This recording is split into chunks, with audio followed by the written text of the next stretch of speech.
All right, welcome back to WMMA Now with your host Chuck Stevenson. We're coming at you with a special full event preview. We're talking Deep Jewels 28. It's going down February 24th at New Pier Hall in Tokyo. Tickets already went on sale back on January 11th, and it's going to feature the minus 44 kilogram microweight tournament. Yes, you heard that right. Microweight, as in roughly 97 pounds.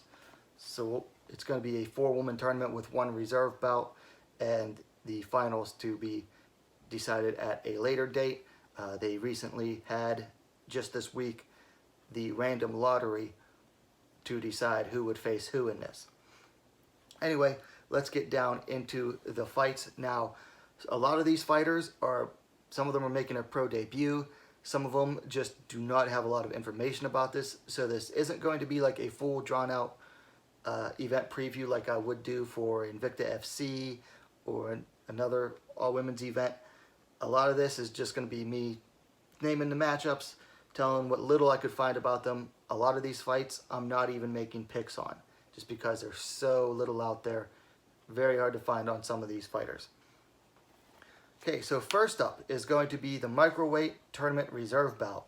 It's going to be between Sae Kokuo, who is 0-3, taking on Moe Sasaki, who is making her pro debut, coming in with an amateur record of 2-1. Can't find really anything about Sasaki. Kokuo is 4 foot 11 inches, 150 centimeters. Now I'm taking Mo Sasaki on this one. Not because I've seen her fight, but Kokuo just seems like she's not good at all. I mean, she's already 0-3, and her last two fights, her last two losses, came to fighters making their pro debut. So I'm going with Sasaki in this one. Next up, at atomweight bout between Rion Noda, coming in with 1-0, taking on Mayu Kawanishi, who is making her pro debut. She is coming in with a 2-0 amateur record. Only thing I could find on Noda is that she is 16 years old and fights out of the Crazy Bee gym. So talking Crazy Bee, you're talking Miyu Yamamoto, Ursin Yamamoto, and of course the late great Kid Yamamoto. Kawanishi, I don't know anything, so I'm not going to be making a pick for this bout. Third fight's going to be at strawweight. Tomoko Inoue making her debut, coming in 1-0 as an amateur, and she is taking on Chisato Wada, who is 0-1. Couldn't find anything on Wada. Inoue is listed as 5 feet 8 inches, 173 centimeters tall. That's pretty tall for a strawweight. Again, no pick on this one. I just don't know enough about them. A minus 49 kilogram bout is up next between Otoa Nagao, who is 2-1. She's taking on Sakura Mori, who is 1-0. Nagao is 16 years old. She's 4 foot 11 inches, 157 centimeters tall. Mori, the only thing I could find is that she has a win over Sae Kokuo, who's competing in that microweight reserve bout. You got to go with Nagao on this one based on the experience alone. So my pick for this one is going to be Nagao. Another minus 49 kilogram bout. Going to be between the strongest underground idol, Nanaka Kawamura, coming in 2-5, taking on Mika Sakamoto, 0-1. Now, Kawamura, of course, is a member of the Masked Girls idol group, Kamen-Goshi. She stands 5 feet 2 inches tall, 158 centimeters. For Sakamoto, the only thing I could find of note with her is that her loss in her pro debut to Mizuki Furuse, who we'll be mentioning later. This is a tune-up fight for Kawamura. Ever since she joined Deep Jewels, and Kamen-Goshi comes and performs her walkout, and they'll perform like the halftime show, like the intermission. Deep Jewels, I think, has sold out every event that Kamen-Goshi has performed at. So this is a chance for Kawamura to get one back in the win column, and for Deep Jewels to keep promoting her, which she needs that too. And she still has potential as well. So I'm going with Kawamura to win this. Next up is a strawweight bout between Miki Motono, coming in with a 3-1 record, and she is taking on No Pan the Rocket. The only thing I could find on No Pan the Rocket is that her real name is Pang Kanjana. Motono, of course, is 3-1. Couldn't really find much on her. She does have a signature win over Mika Nagano. That was, I believe, her third fight. And Nagano had like 28 fights at the time. So nothing to sneeze at there, getting a win over Mika Nagano. So my pick is with Motono on this, just because No Pan the Rocket, I can't find anything about her other than her real name. The next two bouts are going to be in that microweight tournament. So that's, what did I say the weight was? Minus 44 kilograms. So you're talking roughly 97 pounds there. It's a 4-woman tournament. Semifinals at this event. The finals will be at a later bout. So the first bout in this is going to be Yasuko Tamada, coming in 17-10-3, taking on Mizuki Furuse, who is coming in 6-6. Now this is as far as I can tell, this is the biggest age difference between fighters on the card. Tamada is 52 years old. She is 5 feet 1 inches tall, 154 centimeters, compared to Furuse, who is 18 years old, 5 feet 2 inches, 157 centimeters. Now, Tamada is a former Invicta FC title challenger. She fought Michelle Watterson in Watterson's first defense of the title. Furuse has a signature. Her best win would be over Pan Hui, which was a decent fight. You know, I used to not give Furuse a lot of credit for her record because she doesn't really have too many good wins besides Pan Hui.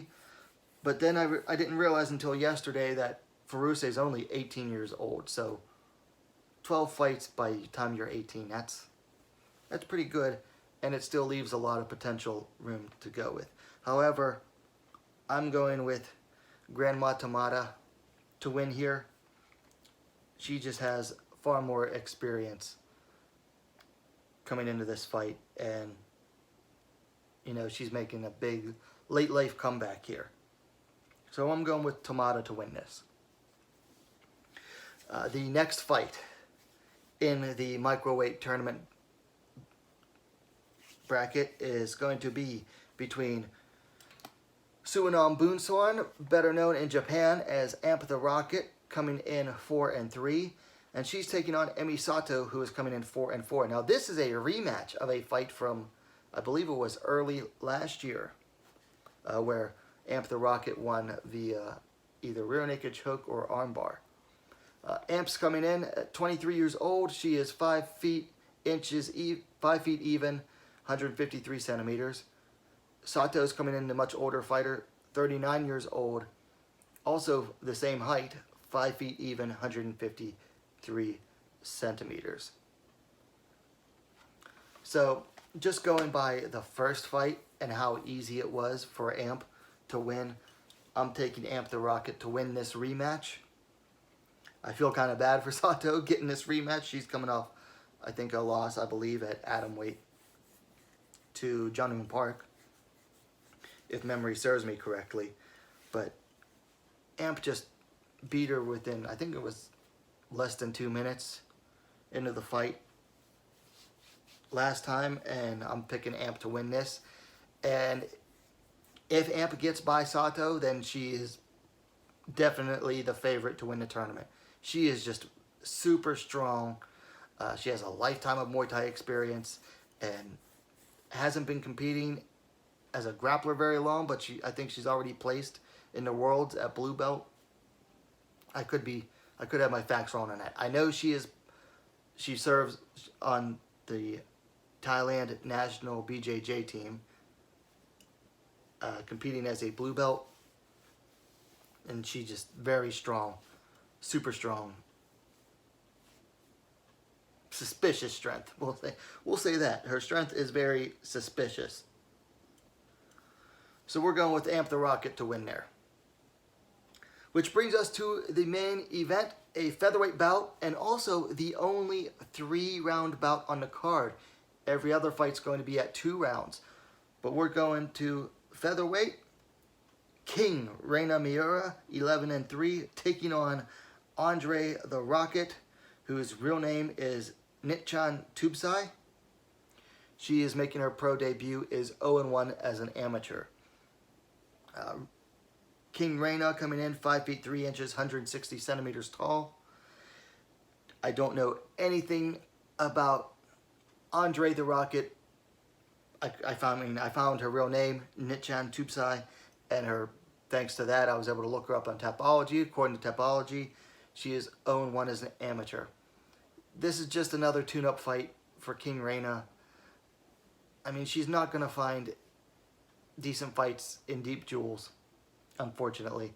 So this is just a tune-up fight for King Reina, which she's going to win. I mean, that's really all there is to it. This is a King Reina tune-up fight. Padding the record back up, and then she'll probably get to go fight in Ryzen, and they'll give her a halfway decent opponent, which she'll lose. Reina is one of these people, like, if she actually went on a proper diet, she could probably fight at flyweight. Definitely belongs more at bantamweight. I mean, she's only 5'3". She's way too short as a featherweight, and she just hasn't showed any real skill progression as a fighter, unfortunately. Mostly because she gets these easy fights all the time. Personally, I think she needs to go overseas and fight. Well, she needs to go on a diet. Then she needs to go overseas and get some real fight experience and not just these tune-up fights. And you know what? You can't really blame Deep Jewels because they don't have a ton of money. I mean, they're a small women's only promotion. They don't have big financial backing. So, I mean, they do what they can, and that's really all there is to it. All right, so anyway, that's all the fights. Like I said, it was going to be a quick preview. We're sitting at around 12 minutes, 12 and a half minutes. Very quick preview. I'm looking forward to it. So this is on a Monday. Apparently that's 24th February. Apparently it's a national holiday in Japan. It's going to be on early morning. It should air live on Deep Office YouTube channel. Look up Deep Office. Should be there. I'm going to try to get up early to watch it. I don't know if I'll do a full fight companion for it. If I can get up early enough to do it, yeah, I'll do a fight companion for it. Sure, it'll be fun. Anyway, let me know your thoughts in the comments down below. Of course, likes are always appreciated. And hey, what are you waiting for? Subscribe to WMMA See Now, the best, fastest growing women's mixed martial arts dedicated platform on YouTube. Don't forget that bell for notifications. You'd be a lot cooler if you did. And we'll see you next time.